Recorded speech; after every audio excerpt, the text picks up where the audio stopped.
Good afternoon, everybody. We certainly appreciate everybody's patience. We had the operating budget on the Senate floor today, and we had a great conversation. And now we move on to the capital budget side, the bricks and mortar side. So we're going to start off. I know that they've been here for a while, and I always want to keep my former chair very happy. So we're going to start with Morgan State, and we'll start with Micah Richards to do the analysis. Welcome.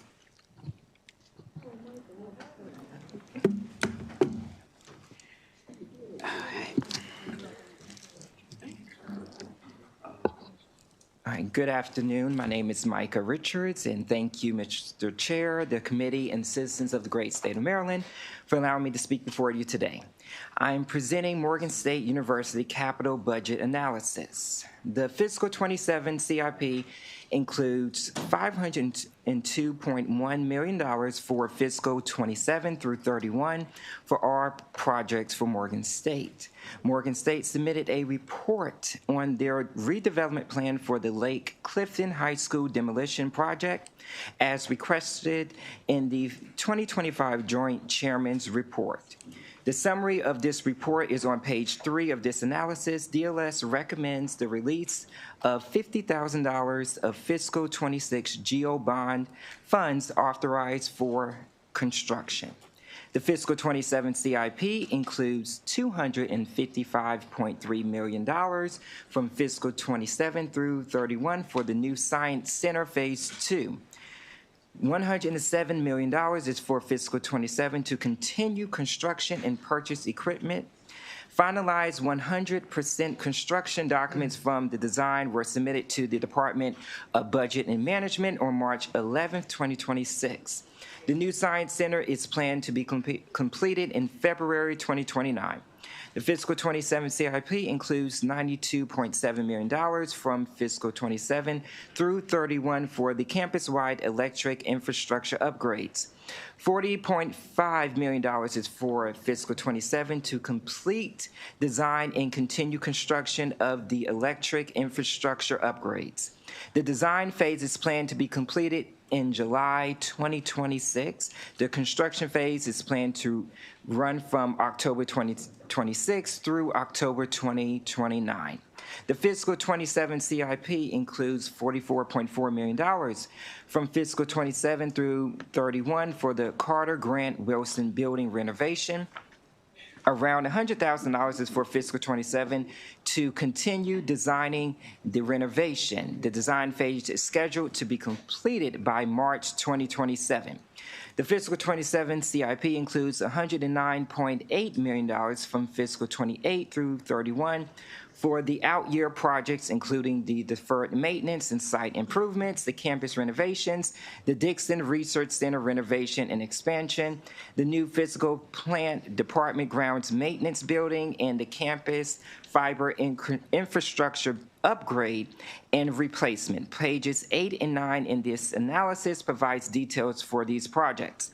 DLS recommends approval for our general obligation bond authorizations for Morgan State. This concludes my presentation, and I'm available for any questions. Thank you very much, Mike. I appreciate you. Any questions? Okay, thank you. Morgan State, come on up.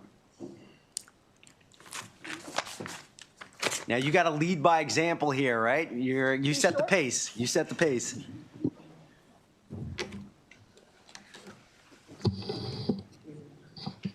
Thank you, Mr. Chair, members of the committee. We will be brief. We don't have much to say, I believe. We just want to make sure that we call your attention to the testimony.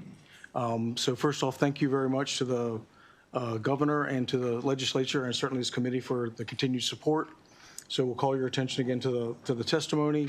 In particular, we want to make sure that we, again, thank you for all the great commitment you've had for ongoing capital program. We will draw your attention to a particular section in the testimony, though, that deals with some continued need and investment. Because as we work towards building all the great facilities that we currently are, we're in danger of creating also a ghost town of some of our legacy facilities. So we'll draw your attention to that. And I'll leave you with with those comments. And I'll just let you know, my name again is David Lachina, Morgan State University, Executive Vice President for Finance Administration, Morgan State University. I'll introduce my colleague here, Kim McCalla. Good afternoon, and thank you. Kim McCalla, Vice President of Facilities Design and Construction, and I'm really here to answer any questions. We agree with the testimony of our analysts, and we are very grateful for all the support that the Assembly has provided in this committee. Thank you very much for that. Any questions for the panel? Great. Thank you very much. We're going to move to the University System Maryland. Ms. Baker. Do you hear? Oh, there you go. Sarah, thank you. Are we starting with the office first, or? Yes, thank you. Okay. Okay. University of Maryland office. Okay, thank you. Thank you, Mr. Chair. For University System Maryland office, as you see in the front page, there are two projects for System Office, the Caldwell Center and the annual facility renewal projects. First, I want to turn to the updates on page 2. The budget includes a deauthorization of funds provided in 22 for the Challenger Center at Frostburg State University due to the cancellation of the project. The second is repurposing $1 million in GO bonds that were originally authorized in 26 to the University of Maryland Eastern Shore to fund preliminary design and pre-development activities for a proposed new residence hall. After discussions with DBM, it was determined these funds could not be used for that purpose. And also, USM would need to approve a project needs assessment must be conducted. So the proposed language would repurpose the funds to the demolition of Nettle Halls, which would be the site of the proposed residence hall. And finally, the capital bill includes language to repurpose $3.1 million in GO funding originally authorized in 24 to support campus flood mitigation projects to be used to fund an emergency electrical switchgear replacement. The switchgear is the only controlled location for all power distributions across campus and is past its full useful life due to deterioration from environmental factors. Also, additional buildings on campus have increased the electrical load, making this an urgent project. It should be noted that unless UMES uses plant funds or USM allocates system facility renewal funds to replace the reallocated funds, then the final critical component of the flood mitigation project will be deferred. We asked UMES to provide a status on the steam plant flood wall component in the flood mitigation project. Also, the discussion of the Caldwell Center starts on page 3, which is being done in 2 phases. Phase 1 was completed in December 25, replacing an existing 30-year-old fabric roof that was at the end of the useful life. Phase 2 will refurbish the existing central plant that is also 30 years old. The 27 budget includes $2.9 in GO, and the CIP program's $1 million in revenue bonds. Turning to USM's facility backlog, which is shown on Exhibit 1 on page 5, it has grown 36% since fall 29 to a total of $3.1 billion in fall 24. So USM categorizes projects as either deferred maintenance or programmatic improvements, and is shown on Exhibit 2 on page 6. Deferred maintenance projects total $3.1 billion, of which electrical and mechanical systems account for about over 68% of the total. Programmatic improvements, which include renovations and remodeling, totals $3 billion, bringing total renovation costs to $6.1 billion. Overall, $3.3 billion College Park accounts for 55% of the total renovation costs. In 22, the Board of Regents adopted an updated facility renewal policy, the most significant change being the shift of focus from inputs to outcomes that are reflecting the progress as institution is making to address its backlog. Under the revised policy, institutions are required to report their Facility Condition Index, or FCI. Exhibit 3 on page 7 shows the FCI over 6 years by institution. So the index shows a percentage of deferred maintenance spending relative to the replacement costs. A lower score indicates facilities are in relatively good condition, and when tracked over time, shows if conditions are improving or not. Overall, 6 institutions experienced improvement during this time period. And reducing of the backlog is a priority of the Board of Regents and the Chancellor, and they have set a target that an institution's spending on facility renewal should be 2% of the current replacement value of its facilities greater than 10 years old. Since the previous policy did not capture all funds, both operating and capital, expended by institutions, a directive from USN clarified what expenditures can be included in an institution's calculation of their 2% goal, and these are listed on page 8. So overall, USM is attacking its backlog through various funding sources, and these are shown in Exhibit 4 on page 9. Prior to 2020, facility renewals was mostly funded from institutions' operating budgets and ARBs. Even though over the years, institutions have increased their spending on renewal, these funds account for a smaller share of spending, declining from 70% to almost 43% by 26. While expenditures related to the renovation projects in the CIP have increased from 17 to 51%, reflecting USM's focus on renovation and replacement projects rather than new projects. Just note that in 23, institutional spending, you'll see decreased by $32.5 million, which may be attributed to the $65 million in PAYGO, under which the revised policy counts towards the institution's 2% goal. In 25, institutional spending declined by $12.3 million, reflecting the impact of a July BPW cost containment action that resulted in a 1% reduction of USM's appropriation. And in 26, USM appropriation was reduced by 7%. And in order to meet this reduction, some institutions plan to reduce their overall spending on facility renewals. We asked the Chancellor to comment on the impact of institutions reducing spending on facilities renewal and their ability to meet the 2% target. Now moving on to the 2% target, Exhibit 5 on page 10 compares the spending on facility renewal by institutions based on the previous and revised policy. And when including projects in the CIP and funded by System 5, institutions exceeded their 2% target. If not for inclusion of the projects in the CIP, 8 institutions would have fallen below the target. Since the inclusion of the CIP does not provide an accurate picture of how much institutions are spending on renewal and if they are consistently achieving the target, System Office should continue to report on the progress institutions are making to the 2% target when including and excluding the impact of the CIP.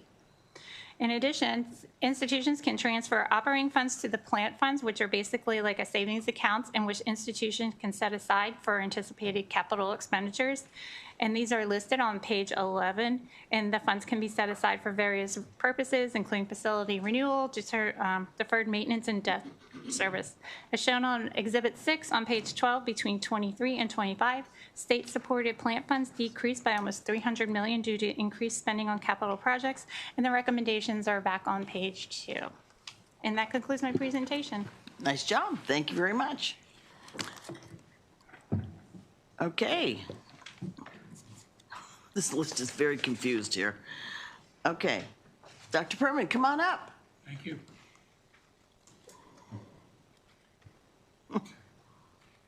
Welcome. Thank you very much. I haven't seen you for weeks. Has it been weeks?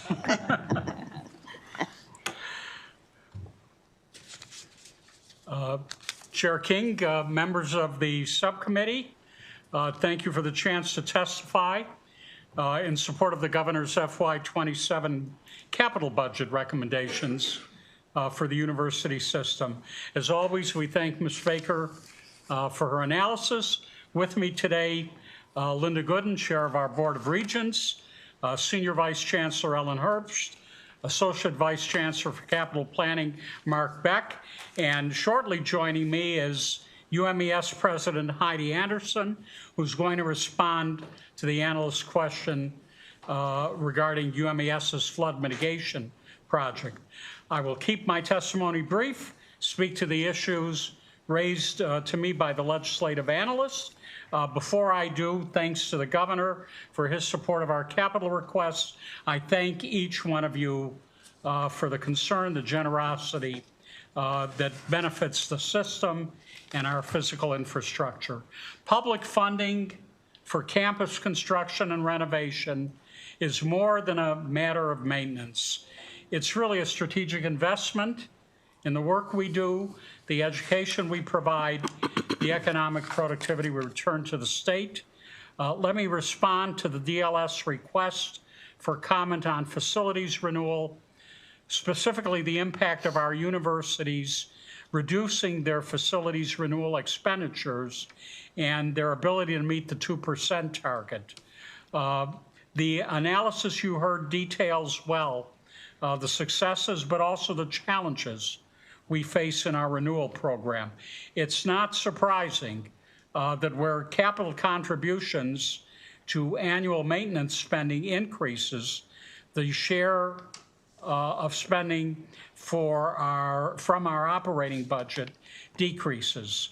That stands to reason, given that funding deferred maintenance with operating dollars is difficult when the operating budget has been reduced over 2 successive years, as ours has been. When I testified last year, I acknowledged that spending reductions will enlarge our deferred maintenance backlog, potentially increase our out-year costs as those campus buildings age.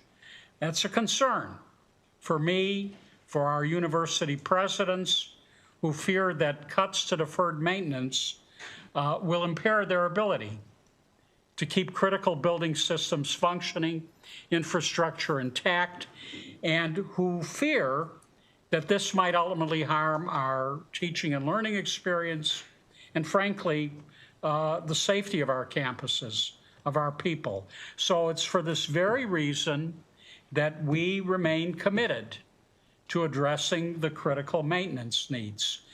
Over the last 10 years, we've prioritized capital projects that significantly reduce the facilities renewal backlog at our universities.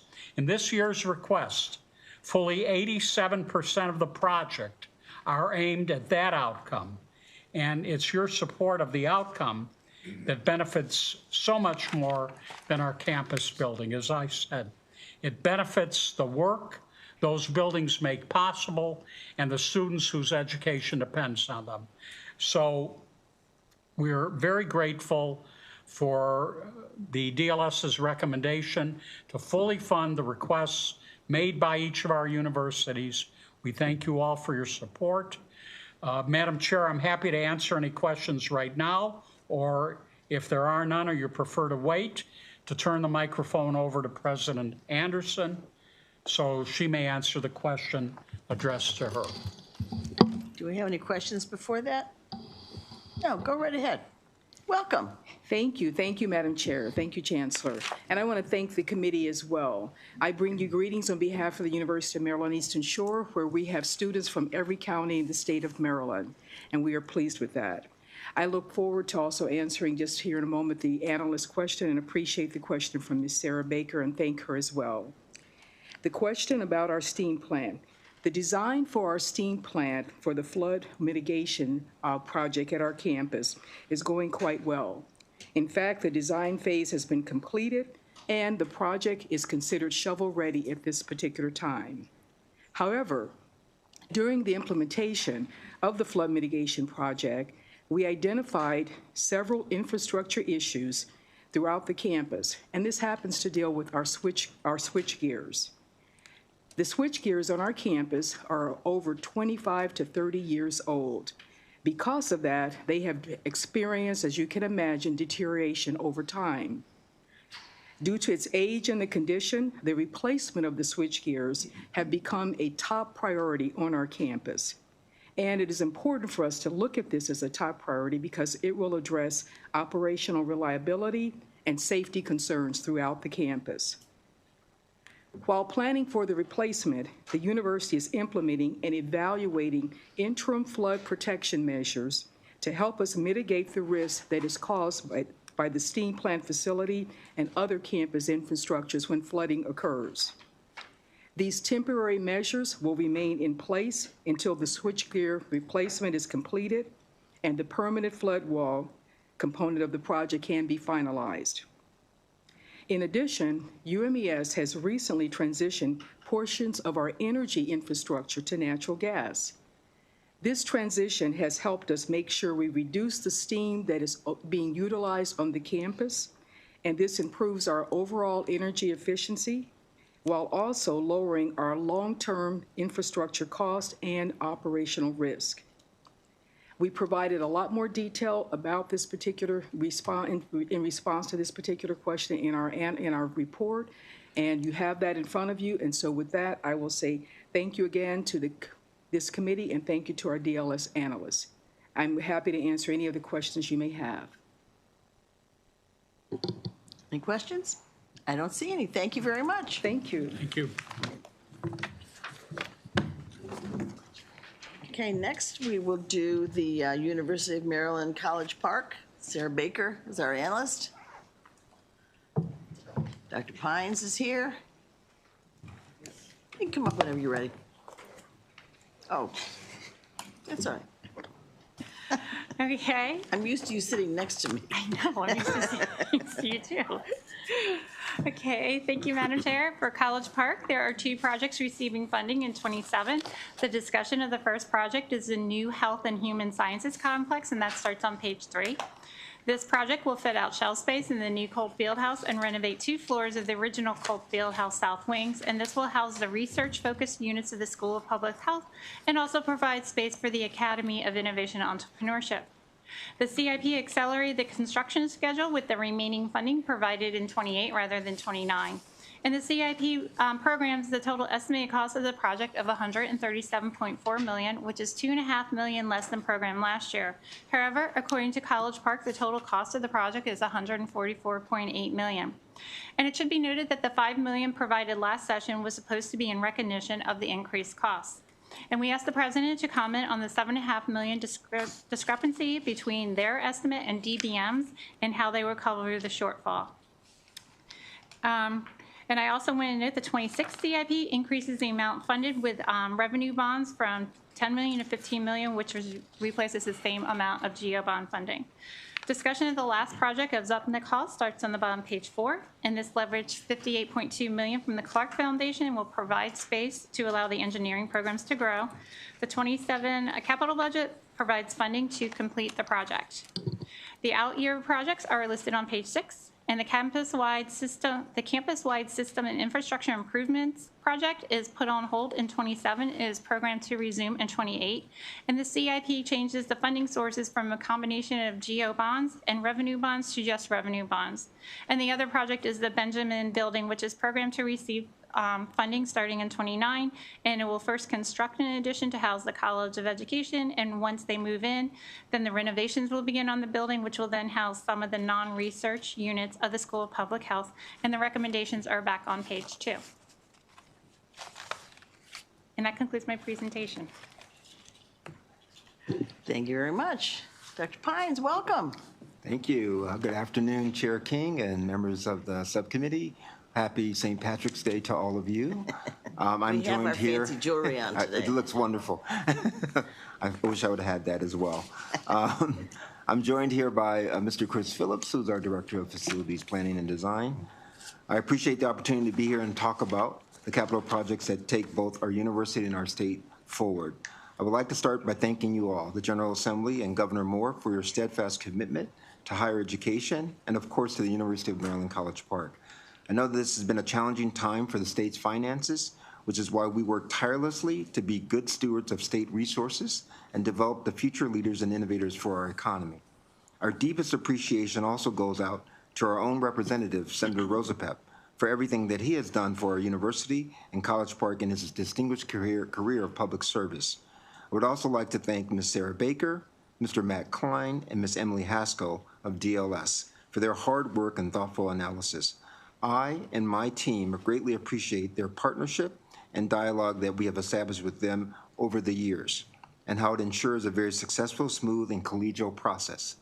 Both projects in our capital budget requests, Zupnik Hall and the Health and Human Sciences Complex, represent excellent investments in our students, faculty, and staff.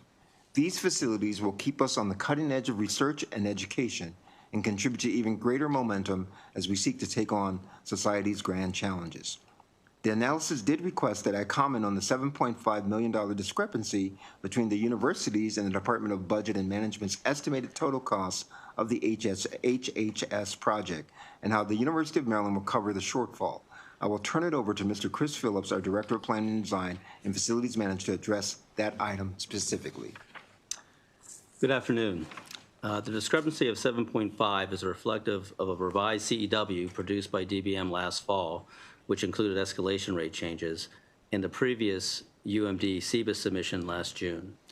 This presents a challenge for the project given that design and early construction is already underway. However, UMD will work to assess the impacts of this reduction on future funding through the project's design build team and work to reduce the project costs as the project progresses and additional costs are known. With that, I'll be glad to answer any other questions. Questions? I don't see any. You're off the hook. All right, thank you. Thank you. Okay, next we'll go to the University of Maryland, Baltimore campus.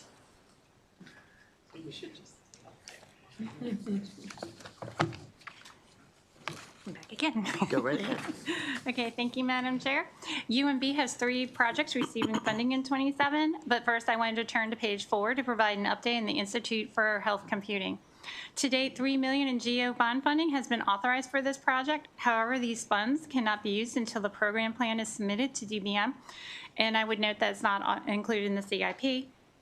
The Institute is part of a larger project to develop the North Bethesda Metro Station. A master developer was selected in 25 and is currently negotiating contract terms with Montgomery County and Washington Metropolitan Area Transit Authority. While UMB and College Park have met with the developer and outlined space needs of the Institute, a broader master development plan prevents the finalization of a Part 1 program. Therefore, due to this and the project still being in the early stages, DLS recommends deauthorizing prior funds and adding a pre-authorization for the $3 million in funds in fiscal 28. Moving on to projects funded in 27, discussion of the new School of Social Work starts at the bottom of the page. And while funding for construction decreased by $1.9 million due to bids coming in lower than anticipated, $1.5 million was relocated to cover additional equipment costs, and the remaining funds for design related to for the need to construct a subterranean bridge under Pearl Street, which is necessary to create a space to run utility systems under the street.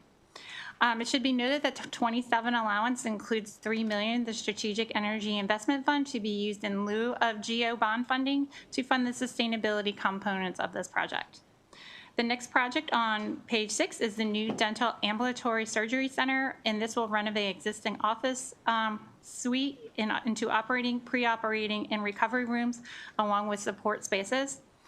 A total of $2.3 million in GO bonds has been authorized for this project, and while the total cost did increase from $2.8 million to $10.1 million in the 24 CIP, the state share only increased by $500,000, with the School of Dentistry providing the remaining funds. And this increase is related to current Medicare and Medicaid eligibility standards, which require this suite to be physically distinct from other clinics. And without this separation, the center would not be able to bill Medicaid, or Medicare. Discussion of the central electric substation and electrical infrastructure starts at the bottom of page 7, and this is a multi-year phase project that will construct new substations at the north and south end of campus and upgrade the existing electrical infrastructure.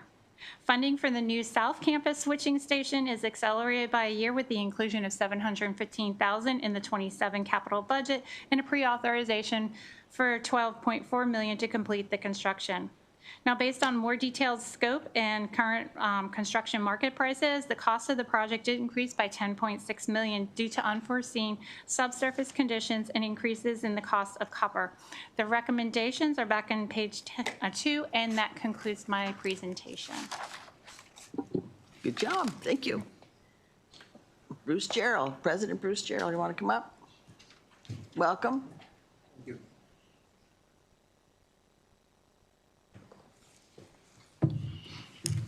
Good afternoon, Madam Chair, members of the subcommittee. For the record, I am Dr. Bruce Gerald, President, University of Maryland, Baltimore. I'm joined by Mr. Luke Mowbray, who's Director of Real Estate Planning and Space Management at UMB. I thank you for your time today, and we are certainly grateful to the Governor, to DBM, and for the General Assembly for their continued support of UMB. I'd also like to thank Ms. Sarah Baker, our analyst in DLS, for her thoughtful analysis of our requests. UMB concurs with the Department of Legislative Services recommendations contained in the analysis for our FY27 capital budget. I respectfully encourage the committees to develop the DLS recommendations. Thank you for your consideration and longstanding partnership. Any questions? Everybody's left us. There he is. Do you have questions, young man? Yeah.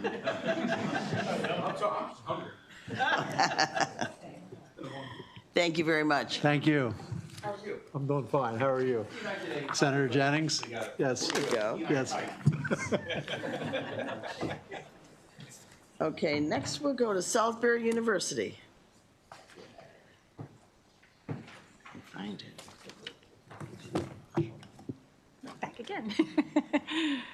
Okay, thank you, Madam Chair. Salisbury University, the Blackwell Hall renovation is the only project receiving funding in 27. Discussion of this project starts on page 3. The library was housed in Blackwell till 2016 when it moved to the Academic Commons. Not only will the facility be renovated, but a new 2-story addition will be added. And once completed, all student services, which are currently located in various buildings across the campus, will be located in Blackwell Hall, providing a one-stop shop for students. The capital budget includes $1.1 million to complete construction. And we just want to note on page 4 is the discussion of an out-year project for the new Performing Arts Center that is programmed to receive funding in 28. The center will be located in the site of the county library that Salisbury purchased as part of a real estate swap with the county. Salisbury sold its downtown property, which included the former Ward Museum, to the county, which it will convert into a new branch library. So Salisbury has received a $1 million grant in fiscal 25 and 26 from the Department of Housing and Community Development, which they matched with the $2 million from their institutional funds that was used for design and demolition. And Salisbury hopes to raise about $20 million in donations for construction of the center. And on page 2 is the recommendation to approve the GO bond authorization, and that concludes my presentation. Thank you very much.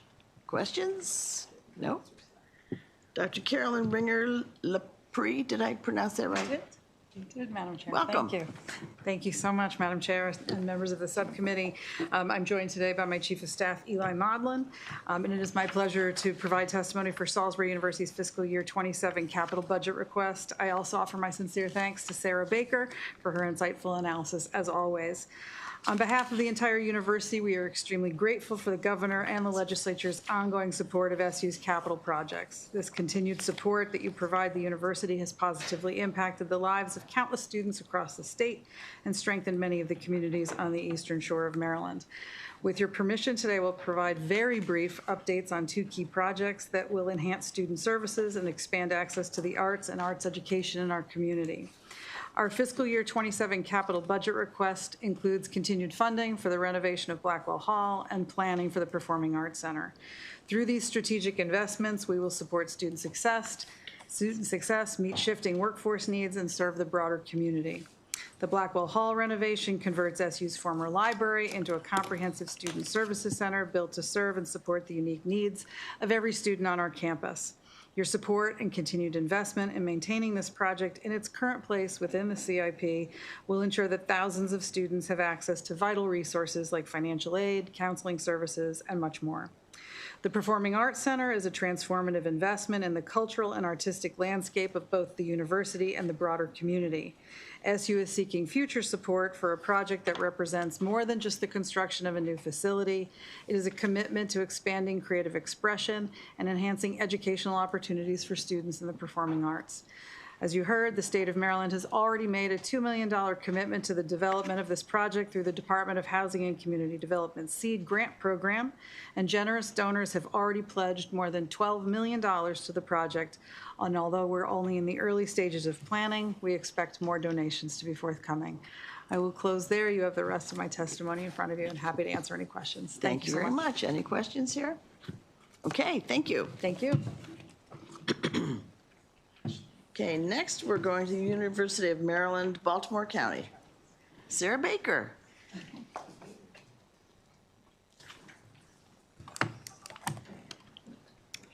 Thank you, Madam Chair. UMBC has 1 project receiving funding in 27, and the discussion starts on page 2, and that's the Sherman Hall renovation, which receives the last round of funding of $1.9 million to complete the construction, which is estimated to be completed by December of this year. I just want to turn to page 4 in the out-year projects.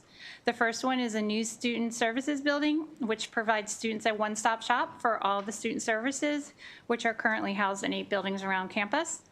$5 million was added to the 26 capital budget, along with a pre-authorization of $6 million for design. However, the CIP pauses funding in 27 and programs design funding starting in 28.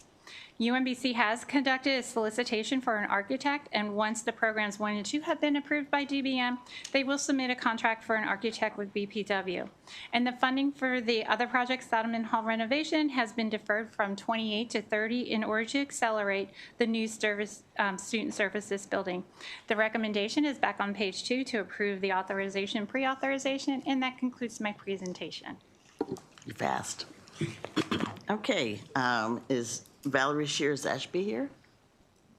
She's with the team in Dayton following their basketball victory. Oh, good. Yes, they are doing well. Very That's good. where she Okay. should be. That's right. We'll take cheering you on as Retriever substitutes Nation. then today. 6:40 p.m. if you have time between your legislative Oh, duties. nice. Okay. As they take on the Howard I hope we'll Bison. be out of here by then. Well, good afternoon, Chair King and Vice Chair McCray and members of the subcommittee.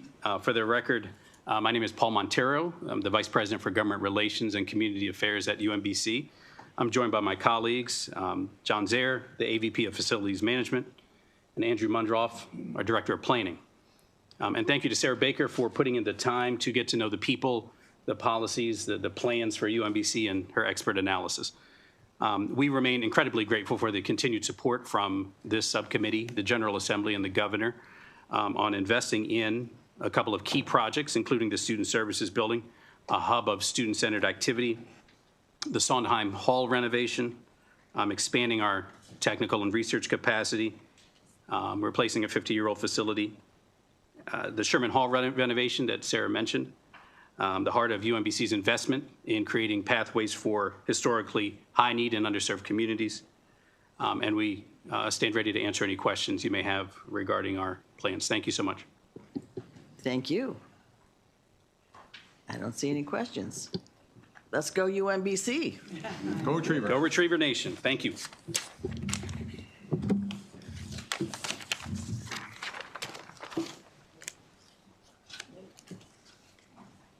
Okay, next we have Coppin State. Micah Richards is our analyst.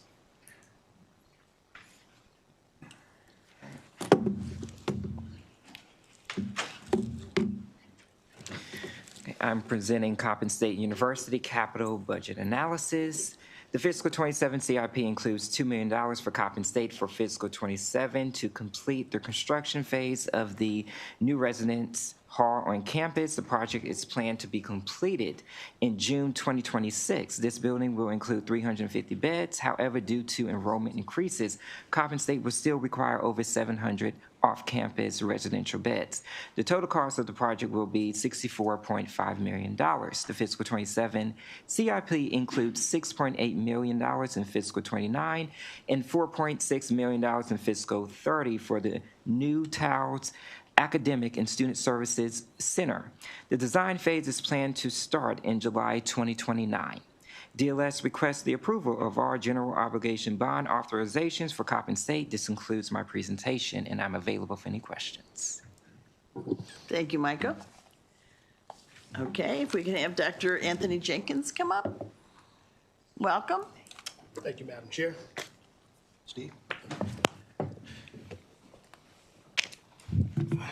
Madam Chair, members of the committee, I'm Anthony Jenkins, president of Coppin State University.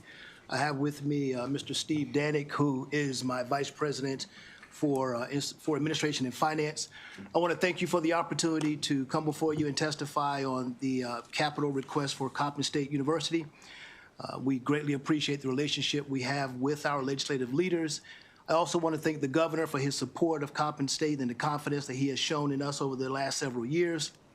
I also want to thank Mr. Richards for your analysis. Well written and well done. Thank you, sir. With that, I would just make a couple of points, some few points.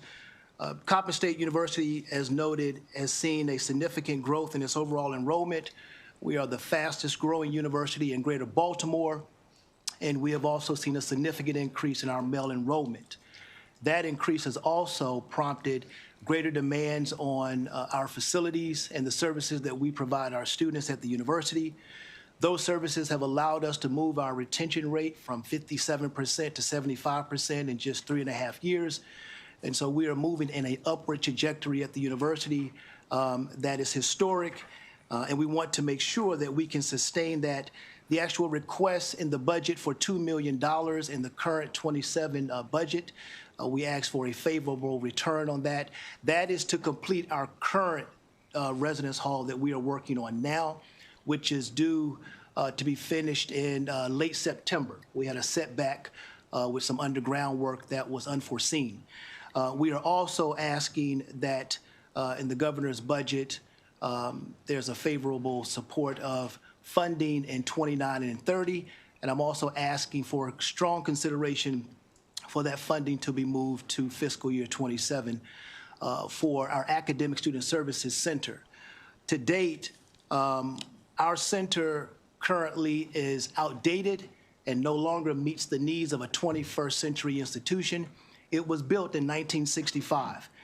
It lacks space, versatility, privacy, technology, and so forth for a multicultural student population that is growing significantly.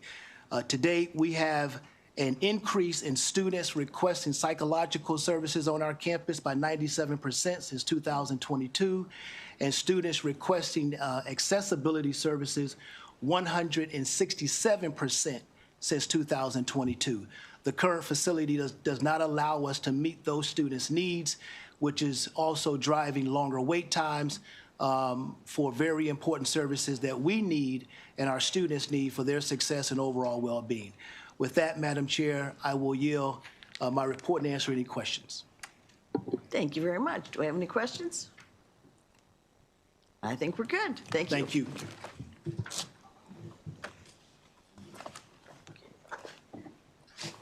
Next, we will go to Towson University.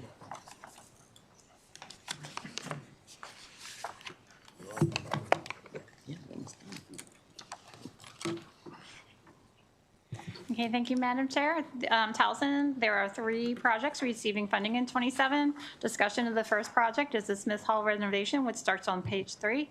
And this project includes demolition and reconstruction of a new east wing and renovating the west wing. And then will allow the consolidation of 3 departments in the College of Fine Arts. This is the last year of funding for this project. And I note that the 25 CIP program $3.4 million in non-budgeted funds for equipment, but after review of the equipment list, DBM determined included capital eligible equipment, so the non-budgeted funds are replaced with GO bond funding. Also, $14 million in planned GO bond funding is replaced with special funds from the Strategic Energy Investment Fund to fund the geothermal HVAC system. Discussion of the next project of the electrical substation expansion improvement starts on page 5. This project will construct a new substation and make improvements to the existing substation in order to accommodate current and future electrical demand. It should be noted that the existing electrical capacity will be exceeded when Smith Hall comes online in 27. The CIP programs $10 million in revenue bonds in 27 due to the long lead times needed to acquire built-in electrical components of the project. The discussion of the third project starts at the bottom of page 6, and this is an emergency request from Towson. A severe storm last July resulted in fire in the 3rd floor switchgear rooms that controls the chiller plant. Fire and water damage led to irreparable damage to 3 substations in the switchgear rooms, and these are critical to the electrical infrastructure of the campus. Towson installed temporary systems to maintain essential services, and as of December of last year has spent $2.2 million on these systems and expects to spend another $1.3 million through August this year when they expect the systems can be replaced. And Towson says they are covering these costs by reallocating funds originally budgeted for deferred maintenance. It should be noted the CIP programs $6.4 million in non-budgeted funds, which reflects the expected insurance coverage from the damage. The recommendation is on page 3 to approve all GO bond authorizations, and that concludes my presentation. Thank you very much. Any questions? Okay, I have on the list here a board member from St. Mary's. I don't know how that happened. I'm sorry, Towson. All right, wait a minute. Yes, no wonder. Welcome. Thank you, thank you. Ginsburg. Thank My you, Senator. list is really a mess here. That's all right, I almost got it preempted, but thank you. Well, thank you very much for your support, Senator, and thank you to the governor as well as the committee, the legislature, and of course DBM. And I also want to thank Sarah Baker for her comprehensive review and analysis. I have two of my colleagues here today who can join me if there's some questions. Steve Jones, who's our Senior Vice President for Operations and our Chief Operating Officer, and Terrence McCann, our Associate Vice President for Planning, Design, and Construction. Let me reiterate that we, too, are very appreciative of the state's generous support of TU's recent capital improvements. This includes, as Sarah mentioned, the renovation and reconstruction of Smith Hall.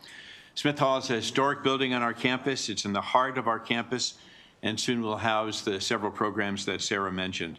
The project is in its final stages and final year of construction, and I'm pleased to report that it is both on budget and on schedule and plans to open in the fall of '27. Also very grateful for the state support, as Sarah mentioned, for restoring our central plant. Long story short, it experienced a significant set of damages last summer after a major storm led to a catastrophic electrical fire and significant water damage. TU also is adding, as Ms. Baker mentioned, an electrical substation that's much needed to provide power to our campus, and we're pleased that that soon will begin design and construction later in the next 2 years. We're also continuing to advocate and seek funding for a new student services building. Design monies have been put in the CIP to replace the outdated and deteriorating facility that currently welcomes prospective students and families to our university. We appreciate that those funds have been placed in the budget, and that planning process will commence on time. We acknowledge the fiscal constraints confronting the state. However, I want to say that the postponement of the Student Services Building project does pose a considerable obstacle to our recruitment as well as our retention initiatives, as well as for the services that we provide to our students. We're hoping to move that up so that TU continues as a 21st century and top-ranked university. And finally, as we look to the future, we currently are formulating the university's next master plan. That process began last fall and will continue this spring and continue and conclude later this year. Central to this effort is the consideration of an expansion and renovation of a building that would house our College of Business and Economics, along with targeted reinvestments for several other aging campus facilities. We fully understand this is a very challenging budget climate for the state and our USM partners, and as such, we are mindful stewards of our state's resources. There are many great projects underway, and we really appreciate your continuing support for the capital improvements, as well as the reconstruction of several facilities on our campus. Thank you again for your support of TU. Happy to answer any questions you might have. Thanks again. Thank you. Any questions here? Okay, thank you very much. Thank you. Let's go to Bowie State. Dave Propert is the analyst.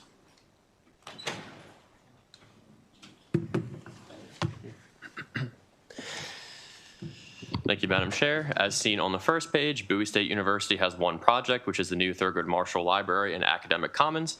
This building will replace the existing 48-year-old library, which has never had a significant renovation, and its mechanical and electrical systems have exceeded their useful lives. 42% of the current library space has been reallocated to other purposes as enrollment grew over time, such as space for the Information Technology Department, which has led to a deficit of 35,000 square feet of library space on campus. The design phase was expected to commence in July 2025, but was delayed to January 2026 to allow the university more time to bid, select, and award the design contract. Design is expected to take 27 months to complete, with the start of construction now scheduled for July 2028 and substantial completion in July 2031. The amount included in the fiscal 2027 capital budget is $2 million less than what was planned to account for the delayed design start time. However, the project's total estimated cost increased by $12.7 million, or 5%, to $263.7 million compared to the estimate provided last session. The revised cost estimate reflects an adjusted cost per square foot calculation, which increased from $696 to $734 per square foot to account for construction inflation. Current estimates should also be considered preliminary, as they have yet to be informed by the efforts of the recently contracted design team.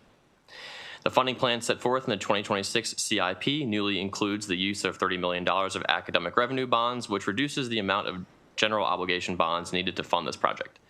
DLS recommends that all GO bond authorizations and amendments to prior authorizations for Bowie State University be approved, and that concludes my presentation. Thank you very much. We have Dr. Aminta Hawes-Bro. President, come on up. Nice to see you. Nice to see you.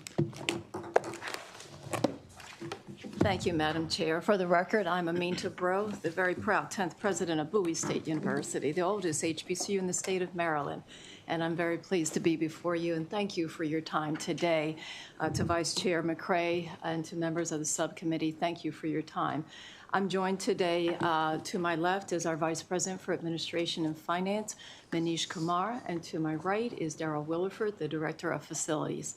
And once again, thank you for the opportunity to give testimony today on behalf of the Thurgood Marshall Library and Academic Commons project. I would like to express my sincere thanks, and as I begin my remarks, to Governor Moore for including Bowie State University's project in the fiscal year 2027 capital budget, and to our senators and delegates for their steadfast report of our mission to provide access to high-quality, affordable education for our students. Bowie State University continues to demonstrate strong momentum and impact across the state and beyond. We are proud to be ranked number 11 among the more than 100 HBCUs in the nation, and that reflects a dedication of our faculty, our staff, and our students for the academic excellence. In addition, last year, Bowie State University received the Carnegie Research Designation, accelerating our progress towards our goal of achieving the R2 status. This distinction affirms the growing research excellence among our faculty and our students and positions us to expand innovation, workforce development, and economic impact for the state of Maryland. As outlined in my written testimony, our highest capital priority is the Thurgood Marshall Library and Academic Commons, a transformative project that will replace our current facility. And you heard from the analysts, that was built in 1977. I do want to thank our analysts for your outstanding report and capturing the essence of the request that we make before you today. The new facility will serve as a critical anchor for the academic success and innovation strategically located alongside the Martin Luther King Center to create a dynamic campus core. We are extremely grateful for this project that's included in the current capital improvement plan, and we are respectfully requesting your support to accelerate the timeline for the Thurgood Marshall Library and Academic Commons so it can open in 2030 rather than in 2031. Advancing this timeline is essential to meeting the growing academic and technological needs of our students, as well as meeting the supports that we need for their welfare, bringing together wraparound services that are sorely needed as we continue to see issues among our students, including mental health issues and need for greater academic support. And basically, we hope to remain competitive in delivering a 21st century education. You have in the CIP projections the amount requested to accelerate the project. This investment is not simply about a building, it is about strengthening Maryland's workforce, advancing research, and expanding opportunity for generations of students who look to Bowie State University as a pathway to success. Thank you for your leadership, your partnership, and your continued commitment to Bowie State University and the students we proudly serve. Thank you, Madam Chair. Thank you very much. Any questions? Okay, thank you. Thank you so very much, and happy St. Patrick's Day. Same to you. Okay, we have St. Mary's College of Maryland, Micah Richards, the analyst.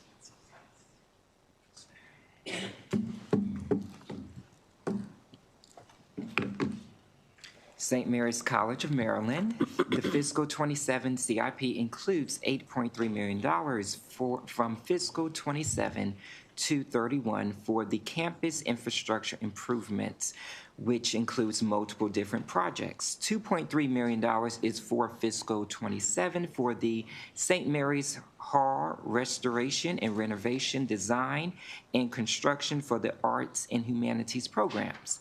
The fiscal 27 CIP includes $56.8 million from fiscal 27 to 31 for the Montgomery Hall renovation. Around $959,000 is for fiscal 27 to continue the design of the project, which is planned to be completed in April 2027. The Hilda C. Landers Library renovation project will be completed in May 2026.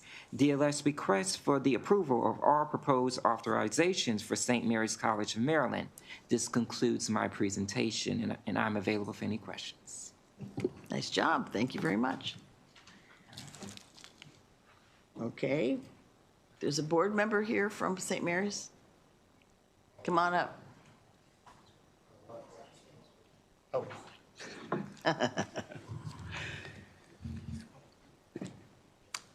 Good afternoon, Chair King and Welcome. Vice Chair McCray.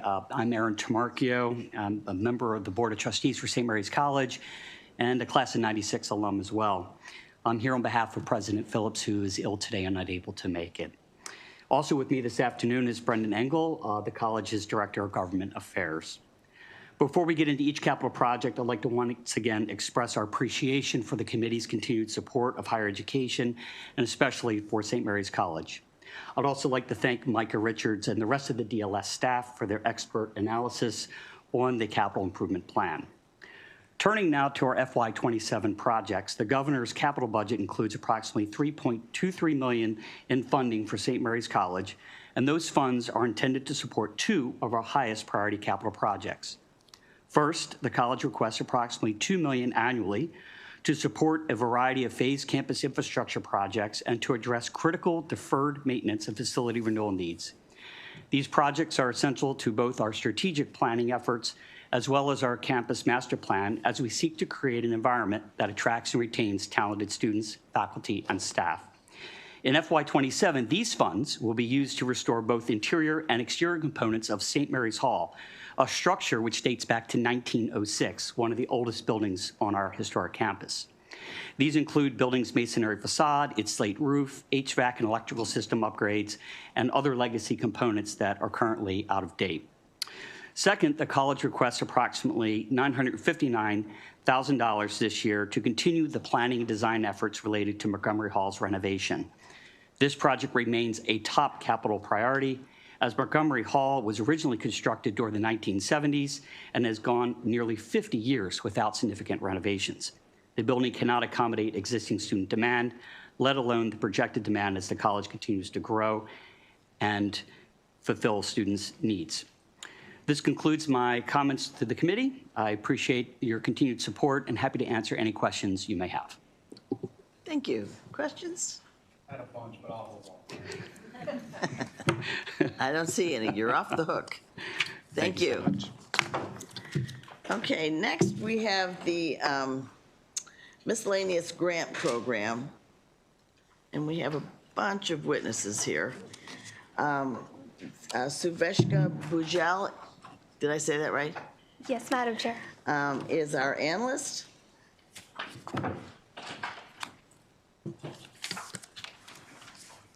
Thank you, Madam Chair. The fiscal 27 capital program provides funds to support 63 miscellaneous grants proposed by the governor, which includes $119.9 million in general obligation bonds and $57.6 million in pay-as-you-go general funds. $49 million is associated with grants pre-authorized for fiscal 27 by the General Assembly in last session's capital bill. 4 projects are listed in the 2026 Capital Improvement Program, or CIP, as ongoing multi-year commitments. The aggregate future commitment to these projects are programmed at $91.3 million from fiscal 28 through 2031, of which $58.3 million support a multi-year commitment towards AstraZeneca facility improvement and expansions, and $19 million is programmed for the Maryland Zoo. Most grants do not require the grantee to provide a matching fund. However, most projects require funds in excess of what the state intends to provide. Exhibit 1 on page 2 provides an illustration of the total amount of miscellaneous grants funds for each jurisdiction. Prince George's County receives the highest amount of GEO bond, totaling about 42 million, as well as pay-go funds, totaling about 40 million in fiscal 2027.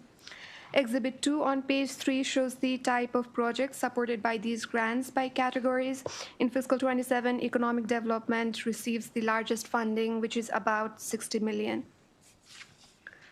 Exhibit 3 on page 4 provides funding history of the total annual amounts of miscellaneous capital grants authorized and annual percentage of the total GEO bond and pay-go capital budget authorizations that these grants represent. Miscellaneous grants provided has been decreasing starting in fiscal 2024. Starting on page 5 is the discussion on multi-year CIP commitments, starting with historic Annapolis. This project manages 12 state-owned historic properties through a master lease agreement with the Department of General Services. The fiscal 27 proposed authorization of $3 billion will complete restoration of the James Bryce House. The proposed appropriation is equal to the amount planned in 2025 CIP and, among others, will complete the installation of modern mechanical systems, ADA access, installation of communication and security systems, and floor restoration. The total cost of James Bryce House renovation is estimated at $26.4 million, of which $22.7 million is from state funding.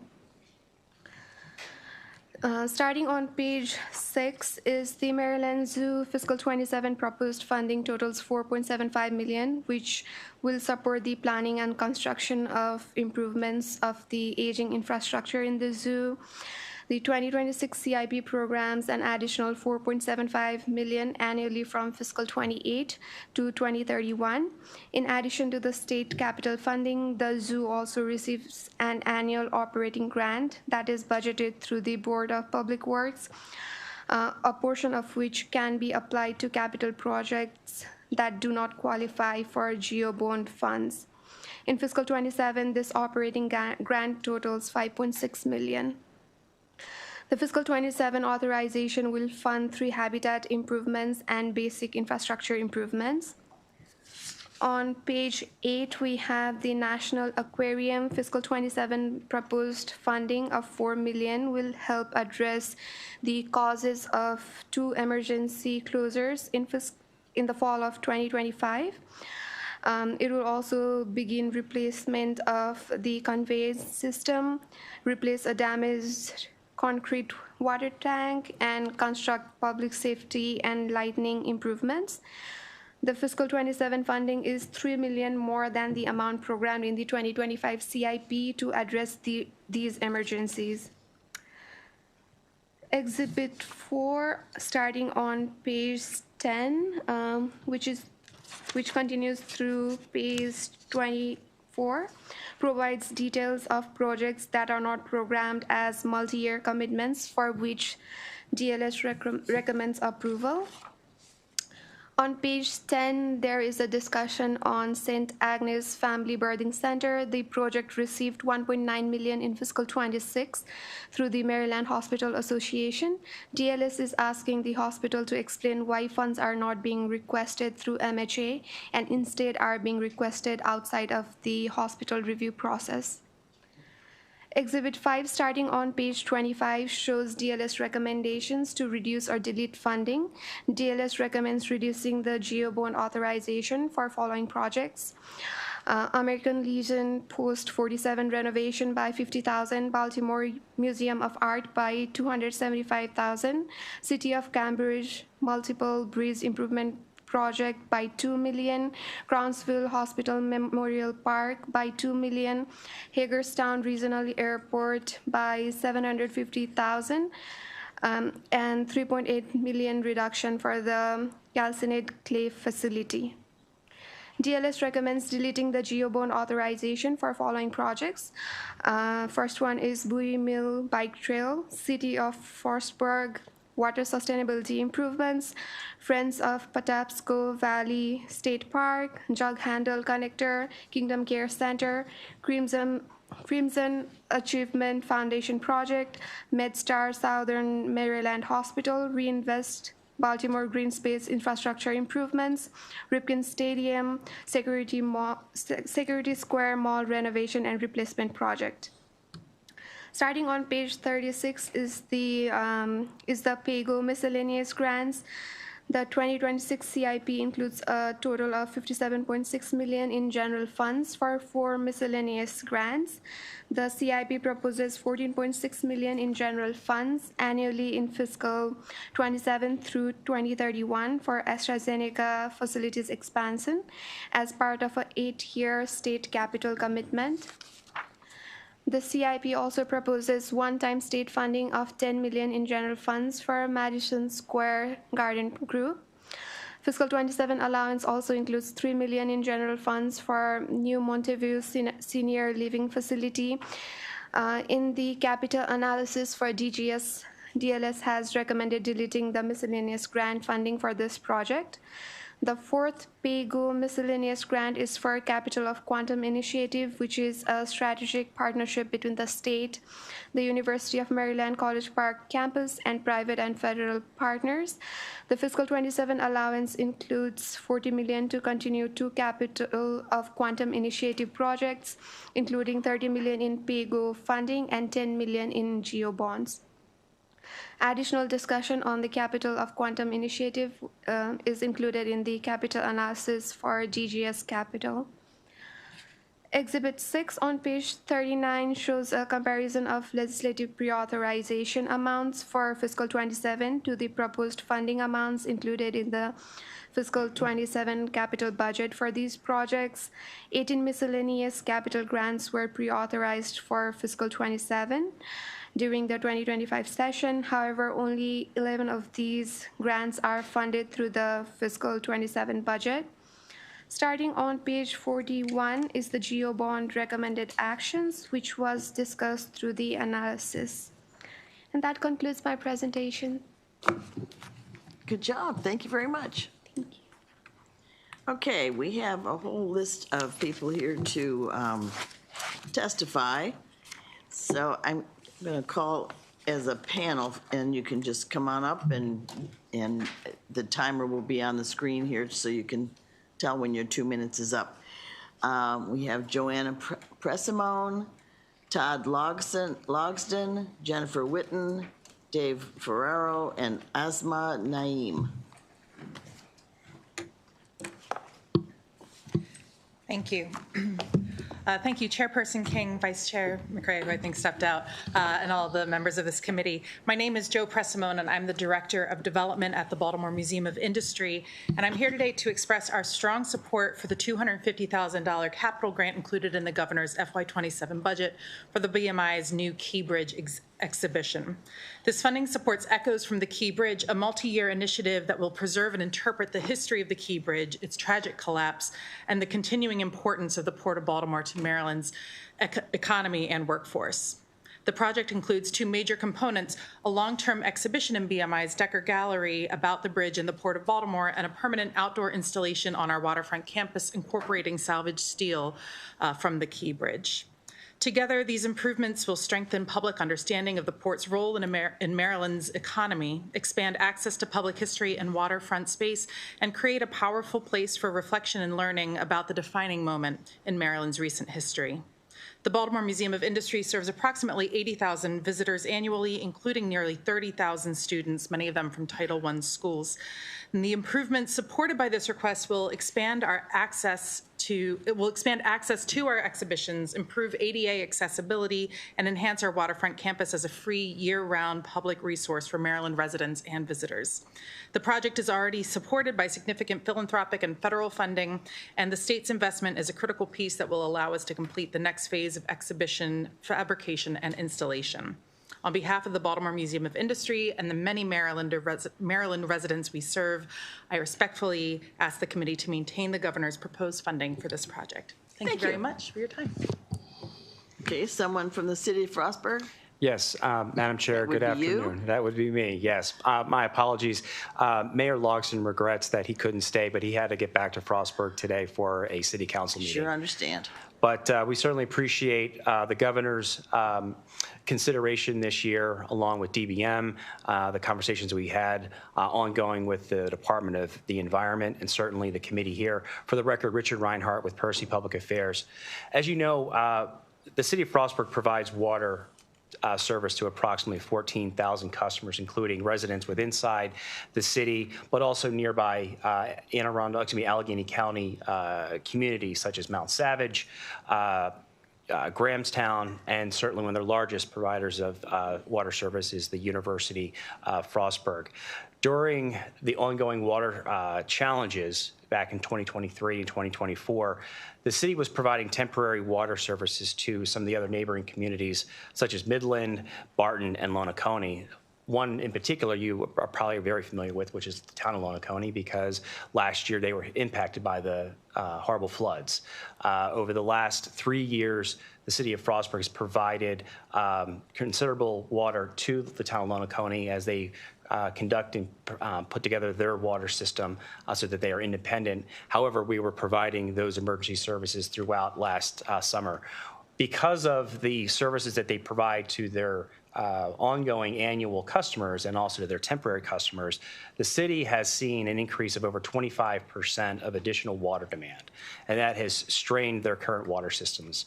Those systems are aging, they need desperate needs of repair, and throughout this time frame, the city has actually invested over $150,000 of their own funds to try to keep things moving forward. If we don't have these funding dollars in this budget this year, it's going to be absolutely critical for them to continue maintaining the clean water and service that they're currently providing. And should the town of Lonacone or any of the communities need additional emergency services, we need these dollars for the sustainability system. So for that, we urge you to keep the money intact. Thank you, Madam Chair. Thank you. Okay, someone from LifeBridge?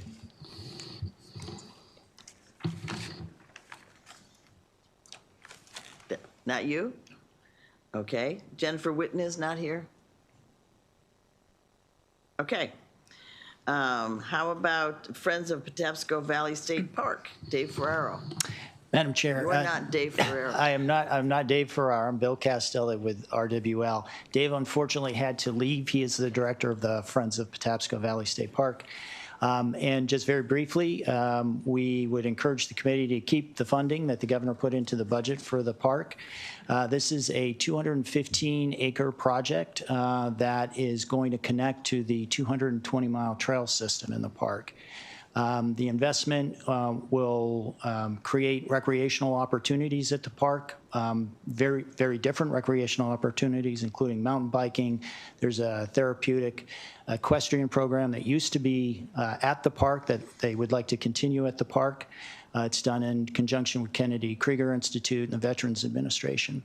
So this funding is going to help provide not just this 215-acre connection to the 220 miles at the park, and this is all state asset, but it is also a critical access point. The park was closed several times last year. It has already been closed once this year because of parking issues. So this is going to provide a very central parking area, and it is a half mile from public transit as well. So they see it as very critical to addressing all of those issues, and we would encourage you to keep the funding. Thank you. Okay. Baltimore Museum of Art. Good afternoon, Chair King and distinguished members of the subcommittee. I'm Asma Naeem. I'm the director of the Baltimore Museum of Art. I'm the first director of the museum who actually was raised in Baltimore. I know that you've had a long day, so I will be very brief. I'd like to thank you for the opportunity to submit testimony in support of the $750,000 in the capital budget for the Baltimore Museum of Art. Thank you for your past support. As you know, the BMA has been great stewards of past appropriations, and this time will be no different. Our institution is 111 years old. At the same time, we have been recognized just recently as one of the top 20 museums in the entire country. We are grateful for your support for fully funding the museum's capital request, and I will leave it to you to ask any questions. Thank you. Thank you. Any questions? I don't see any. Thank you. Thank you. Thank you. Okay, Glen Echo Park Partnership. Somebody here from that? Catherine Borner. Hagerstown Regional Airport, Neil Doran. Mayor of the City of Cambridge, Lejean Cephas Bay.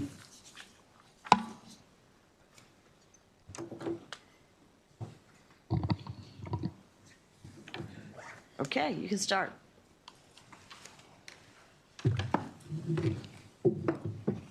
Welcome.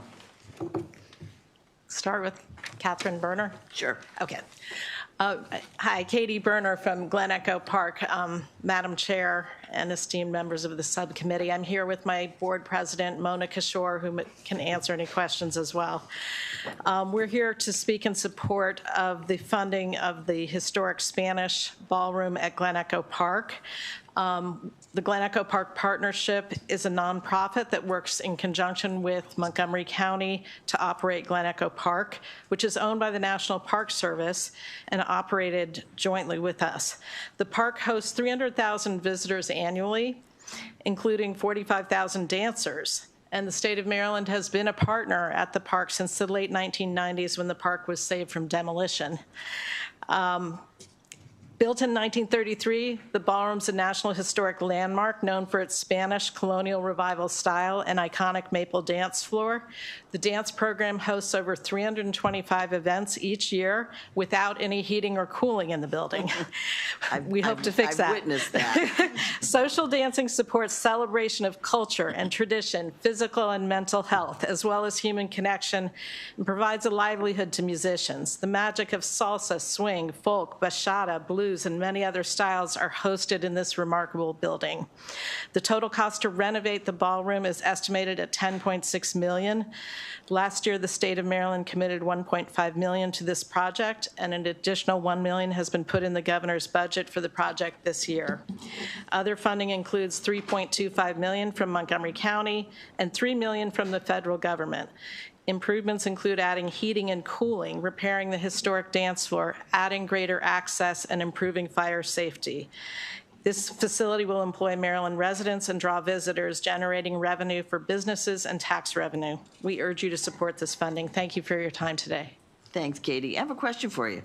You know, when you pull into the parking lot at Glen Echo, and there's this wonderful old house up on the hill, and I know it's got a lot of history. What is the plan for that? Is there any plan? That is the Clara Barton National Historic Site owned by the Park Service, and they actually have $14 million to renovate it of federal money. So we expect renovations to occur soon. I hope they do before it falls down, because it looks I hope they do too. Yeah. It's a wonderful, wonderful place to learn about public service, so they are intending to renovate it. I've been to several events there in just the last year, and it's just got so much history. It's just yeah, cool we love place to work in tandem with them. Yeah. Okay. Yes, sir. Madam Chair, I was caught off guard. I thought you were actually going to say that you wanted to do ballroom dancing with me at Glen Echo. Well, I could. Okay. Neil Doran, go ahead. Thank you, Madam Chair and distinguished senators.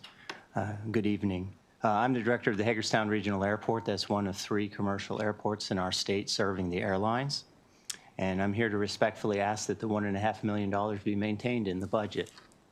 Our request is, to put it plainly, a life safety issue. Air traffic controllers need to have a visual line of sight to observe aircraft on the ground and in the air in the airport environment, and they simply cannot do that with our undersized, obsolete tower. They need to be at 120 feet above the ground. They're at 30 feet above the ground. And just about every system in that tower is just shockingly bad in its state of repair. It's obsolete and needs to be replaced. Our airport has sought assistance from the Federal Aviation Administration for approximately 25 years to address this need with no success. And so we turned to the state. We've advanced our design to the 30% level, and we have good cooperation with the FAA on converting to an airport-owned replacement tower situation here. And the $1.5 million will help us advance to the 100% design level.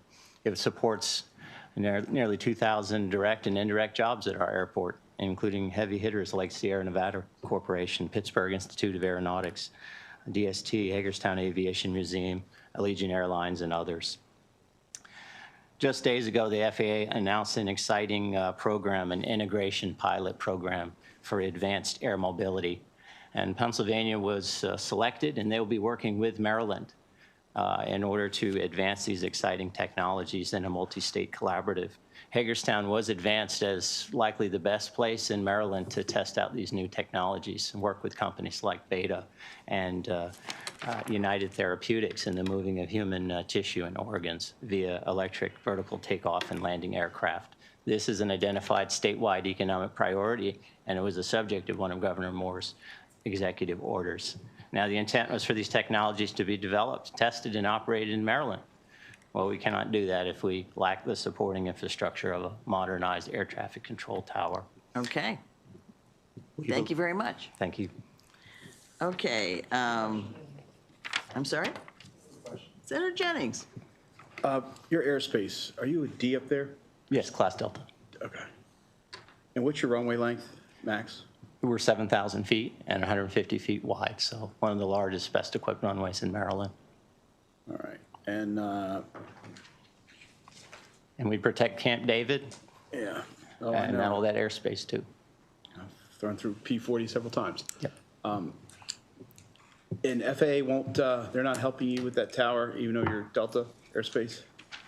Correct. You know, they own about 300 towers nationwide, and they never have enough money to take care of these needs. And even with the latest round of $30 billion, none of that money will filter down to the smaller contract tower airports like ours. And you've got regionals coming in there, correct? We have the same narrow-body airliners that BWI gets, the Boeing 737s, the Airbus 320s, and 319s. The only place in Maryland where you can fly Allegiant Airlines is at Hagerstown. It's a big deal, and our passenger volume has doubled in the last 4 years. Okay, thanks. Yes, sir. So for the, right now your allowance is 1.5 million, is that right? And DLS is it's being recommended a $750,000 decrease? That's correct. The, for the 1.5 million, how quickly will you be able to get it out the door? Because I think part of the problem is you haven't gotten it out the door, I think, right? Can you explain getting Oh, out I'm the sorry. door? Like, in other words, get it allocated? So like the 1.5 million, are you able to, how quickly can it be applied to the project and encumbered? Immediately? Yeah. Okay. What was that, Senator Jennings? If we had the full sum, we're looking for a total of $15 million to get the job done. We were suggesting, you know, year two, could we get, you know, 6.75, year three, 6.75. Then as soon as, you know, 2027, 2028, it could be done. But being at the 30% design level, you have drawings, you know exactly where it's going to go, you have FAA concurrence, all that work has already been done. Thank you. Thank you. Okay, the mayor of the city of Cambridge, Lejean Cephas Bai, is that correct? It's very creative. Good afternoon, Chair, Co-Chair, and members of this committee. My name is Lejean Cephas Bay. I'm the mayor of the city of Cambridge, and would first like to thank Governor Moore for including $3 million in fiscal year 27 capital budget for these bridge improvements. I also want to thank this committee for your continued consideration of this important state-created economic development project. I'm here to ask that you maintain the $3 million included in the governor's budget for the bridge improvements serving the Hyatt Regency Chesapeake Bay development. More than 25 years ago, the state partnered through MEDCO to redevelop the former Eastern Shore State Hospital site into one of the most successful economic engines on Maryland's Eastern Shore. Creating this public-private partnership, we're just requesting for the full capital budget request from the state so that we can protect this investment. And just to be clear, these bridges are not private property. They provide access to homes for residents. They allow employees to get to work. They give the public access to the Hyatt as our community space. And more than 230,000 residents and visitors cross these bridges every year. With hundreds of homes currently under construction in this development, maintaining safe access is critical. Structural engineers had confirmed that repairs are necessary and they're construction ready. If this project is not maintained in Governor Moore's budget, it will be delayed, and it will be critical for our housing. Crises such as slowing down the development of new homes, delaying tax revenues for the city of Cambridge, as well as Dorchester County. This public-private partnership has committed more than 40% of the project cost, with the city of Cambridge committing $450,000, the River Marsh Homeowners Association $675,000, and the Hyatt $1.25 million. Therefore, we respectfully ask for this committee to maintain the governor's funding so this project can move forward without delay, continuing delivering jobs, housing, and revenue for Maryland. Thank you. Thank you very much. Frank Lane? Is that you? No. Oh. I'm with the city of Cambridge. I'm a resident. Okay, did you want to say something? Yeah, Robert Johnson. Okay, go ahead. Yes, yes, I'm a resident of the city of Cambridge. Been there for almost a year, and in the state of Maryland for 3 years.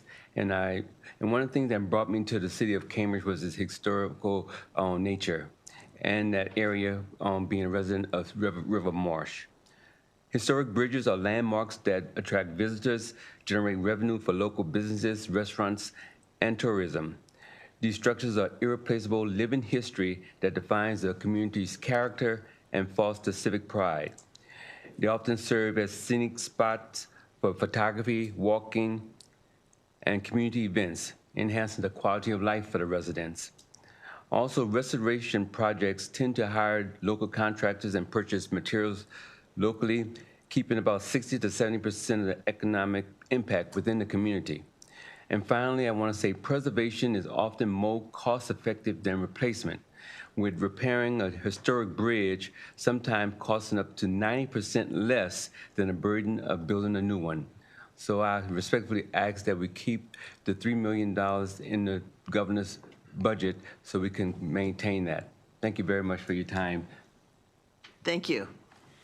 Okay, I think we can move on to the next panel. Is Frank Lane here? Tucker Kavanaugh?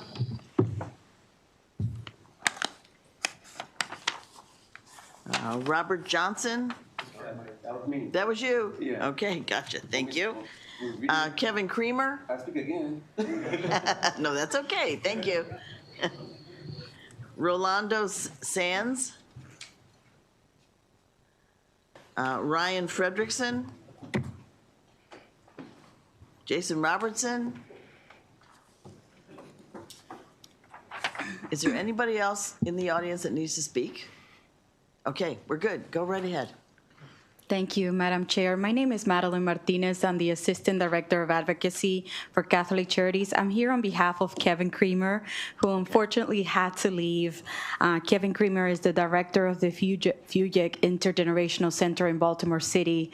I'm here today on behalf of our organization to ask this body to maintain the $1 million Governor Moore included in the budget and to add the additional $1 million that we need in order to complete the project. Madam Chair, this is a fantastic facility in Baltimore City. We're very excited. It would provide services across generations from cradle to the golden years. One of the programs that I would like to highlight is our Head Start program, which would have nine classrooms. We are 30 days away from opening, and we already have a full early Head Start list completed with toddlers and 12 infants that will be joining our facility. So we're very excited, and we are counting on all of you to support our efforts to include the additional $1 million so that we can get this project to the finish line. Catholic Charities has been in this community for decades, and in addition to the Head Start program, we have food pantries. We also will be moving our behavioral health clinic to this site as well. So we're very excited, and we're counting on you all to help us make this dream a reality. For these reasons, we are here today to request your support to maintain the $1 million in the budget that the governor included and to add the additional $1 million that were pre-authorized in 2026. Thank you so much. Thank you. Okay, next. Good afternoon, members of the committee, Madam Chair. My name is Tucker Kavanaugh. I'm the acting Deputy County Administrative Officer for Economic Development and Infrastructure in Baltimore County. And I'm here in support of maintaining the capital funding for the Security Square Mall project. So Reimagine Security Square is a generational project in Baltimore County that could be transformative for the western region of Baltimore. And when successful, a redeveloped Security Square will be a regional mixed-use hub that is aligned with extensive input from the community, and it will be a catalyst for revitalization in the greater area. Given the decades of gradual decline and diminished vibrancy at Security, its heightened connectivity between major thoroughfares, and its placement between large employment hubs, Baltimore County launched the Reimagine Security Square initiative in 2022. And the goal of this effort is to foster broad mixed-use redevelopment of the mall site in a manner consistent with that community input through a private partner. I also want to say I appreciate the opportunity to submit written testimony, so I'm going to skip through some of the details in the interest of time and the documented history. But we recently completed an RFP process, and the next steps there include the selection of a winning proposal this spring and a goal to finalize an agreement with a winning bidder by the fall of 2026 for the mall site.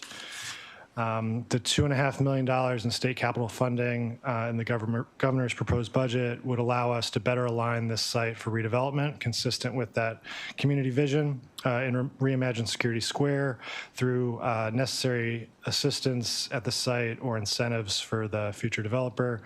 So I'm here today to say that Baltimore County supports maintaining that $2.5 million in funding for this project. And thank you for the time and welcome any questions you may have. Thank you. Senator McCray. Thank you, Madam Chair. This is my first time ever seeing Tucker in this capacity, so just it tells me how old I am. But just thank you, and thank you for just advocating for something like Social Security Mall. I just remember it when I was a child and like how it was hopping and booming, and then what's happening now. So, Maria, I just thank you just for what you're doing with Catholic Charities, but how hard you're advocating for those young people that need it so much. Just thank you, too. Thank you. Thank you, Senator. I think that wraps it up for us this afternoon. Thank you. Thank you. Now, we didn't miss anybody, correct? Okay, good. Thank you. Thank you. It's the first time.